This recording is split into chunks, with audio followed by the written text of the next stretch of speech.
Jetzt habe ich ein Projekt geladen, in dem ich schon ein bisschen was vorbereitet habe. Wenn man sich hier jetzt mal das Analog 4 Plugin anschaut, sieht man, ich habe schon ein paar Parameter hier konfiguriert, also freigeschaltet. MIDI-Mapping mäßig ist auch schon ein bisschen was passiert.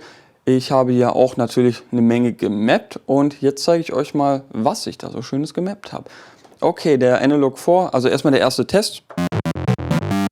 Also der Sound funktioniert. Mit dem System One, mit dem Keyboard steuere ich jetzt diesen Track 1 Synthesizer an.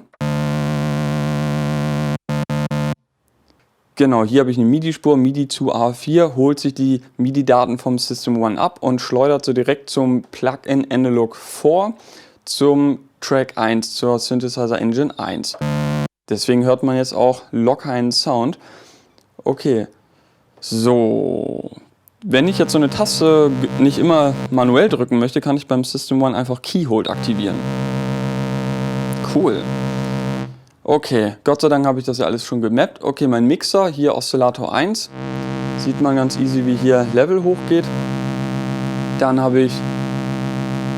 musste ich ja leider auf diese Regler hier oben verzichten. Das ist ein bisschen ärgerlich, weil ich jetzt eben nicht die Wellenform auswählen kann oder die Oktave verändern kann. Ich kann aber mit diesem Color-Regler, muss ich ein bisschen improvisieren, habe ich jetzt angefangen, die Pulsweite zu modulieren. Okay, der zweite Oszillator wird auch wieder bei den Mixer hochgeregelt. Der hat eine andere Wellenform. Auch diese Regler kann ich nicht benutzen. Color regelt auch wieder die Pulsweitenmodulation. Und der, sieht man hier, und der Tune-Regler regelt dann auch ganz konventionell die Tonhöhe vom zweiten Oszillator.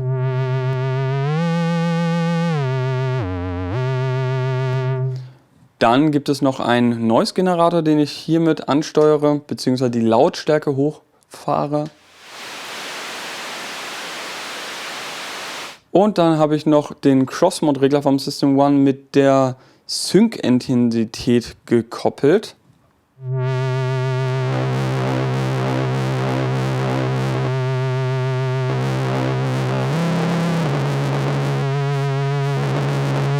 Sync, das bedeutet einfach, dass der eine Oszillator zum anderen synchronisiert wird, und in der Praxis ist es beim Analog 4 so, der glättet das Signal ziemlich. Also wenn das Signal so ein bisschen breiig ist, hier durch die Pulsweitenmodulation und durch die Verstimmung, und man will dieses Wilde so ein bisschen glätten, einfach Sync-Intensität rein und schon wird es ein bisschen einheitlicher.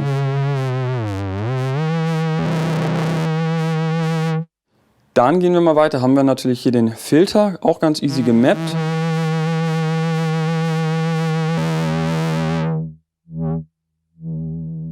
So, sieht man hier auch.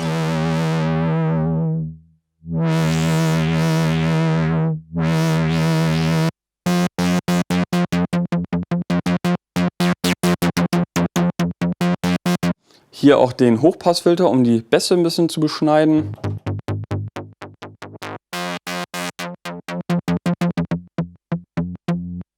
Dann habe ich natürlich hier die Hüllkurve entsprechend gemappt. Die Hüllkurve muss ich erstmal einschalten mit diesem Envelope-Regler. Das heißt, in der Mittelstellung reagiert die Hüllkurve einfach nicht. Kann ich machen, was ich will.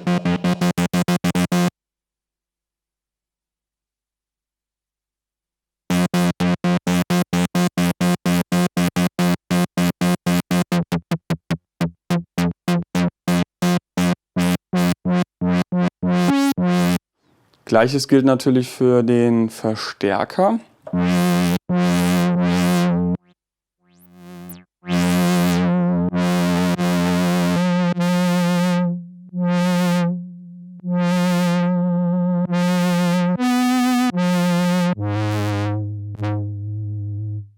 Dann die Effekte. Ach genau, hier bei Amplify den Tonregler, den habe ich auf den Overdrive-Parameter vom Filter gejagt. Das ist auch eine ziemlich abgefahrene Sache. Wenn ich beim Filter unter Advanced Resonance Boost eingeschaltet habe und dann mit der Overdrive und der Resonanz rumspiele, also die Parameter, die interagieren ziemlich heftig. Ich zeige euch das mal. Ich drehe jetzt erstmal die Resonanz komplett auf. Also es pfeift da schon richtig, da muss man aufpassen, dass man sich die Box nicht zerschießt. Wenn ich jetzt Overdrive nach rechts drehe, dann wird die Resonanz so ein bisschen geglättet und man hört mehr so eine Verzerrung.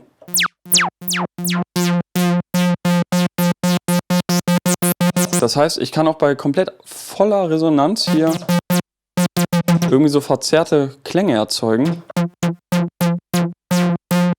Wenn ich das allerdings nach links drehe, also im negativen Bereich, dann reagiert es noch ein bisschen krasser. Dann wird das auf jeden Fall noch ein bisschen verzerrter. Also ich finde diesen Overdrive-Regler, der macht sich hier ganz gut, da ich komplett in dieses Klangspektrum oder in diesen Filter voll eingreifen kann. Der ist schon ziemlich abgefahren. Dann hier rechts habe ich ja die Effekte. Also Crusher steuert jetzt einfach den Cent-Anteil zum Chorus-Effekt.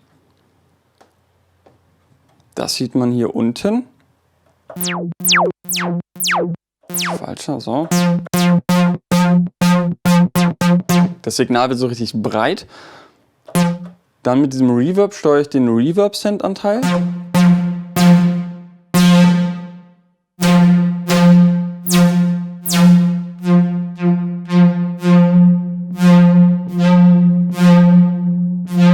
Und mit Delay natürlich den Delay-Cent-Anteil.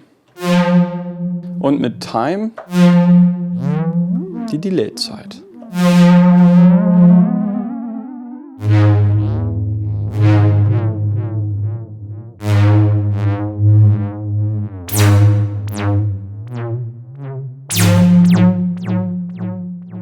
Dann gibt es noch hier den LFO und da habe ich Folgendes gemacht. Genau, ich muss mich wieder daran erinnern.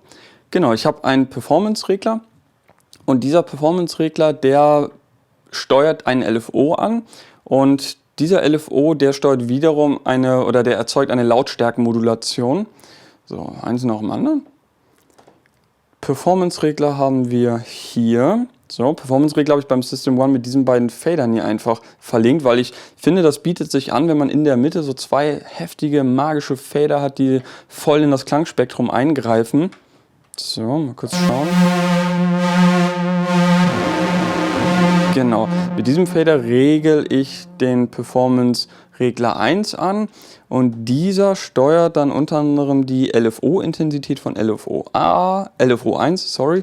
Und dieser LFO, der erzeugt eine Lautstärkenmodulation. Und mit Rate, also jetzt hört man die Lautstärkenmodulation und mit Rate gehe ich jetzt komplett in diesen metallischen Klangcharakter.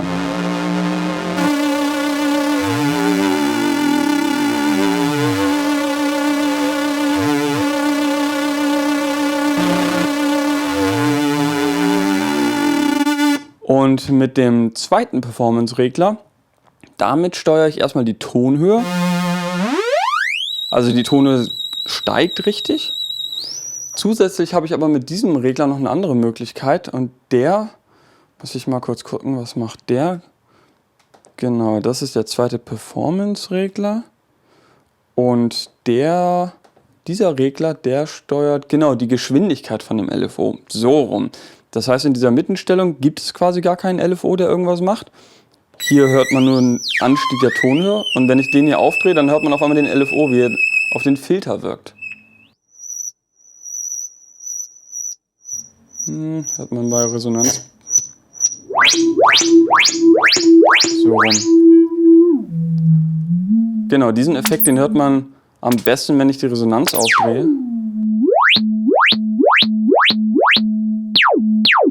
Und genau nach diesem Verlauf wird jetzt die Filterfrequenz moduliert.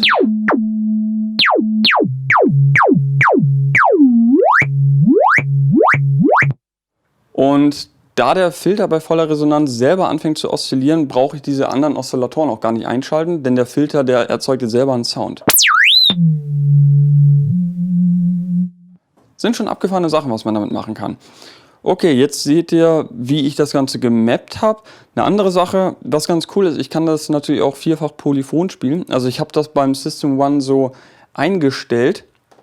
Ich habe ihm einfach gesagt, Polyphon Enabled Voices, alle 4 doch bitte. Das heißt, wenn ich Track 1 ansteuere, kann ich ihn auch vierfach polyphon spielen. Mache ich mal die Resonanz hier ein bisschen weg.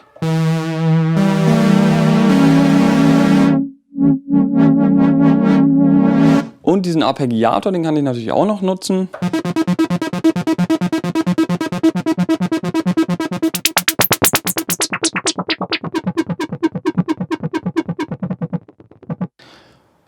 Und so habe ich mir den Analog 4 mit dem System One richtig schön zugänglich gemacht und jetzt habe ich so meine Komfortzone, mit der ich so richtig performen kann. Und im nächsten Video jamme ich einfach mal eine Runde und dann kriegt ihr so einen Einblick, was ich aus diesem Layout jetzt eigentlich herausholen kann. Denn das Ding ist, der Analog 4, der ist ja sehr mächtig und sehr flexibel und vielleicht neigt der ein oder andere dazu, ihn so ein bisschen als Preset-Schleuder zu missbrauchen. Und ich mag das eigentlich lieber, wenn man so ein begrenztes Layout hat und sich von Patch zu Patch designt und mal schaut, was ich da jetzt eigentlich klanglich rausholen kann. Und nicht einfach nur Preset, Preset, Preset. Das ist ja irgendwie so manchmal nicht so spaßig. Okay, im nächsten Video ist es dann noch praktischer.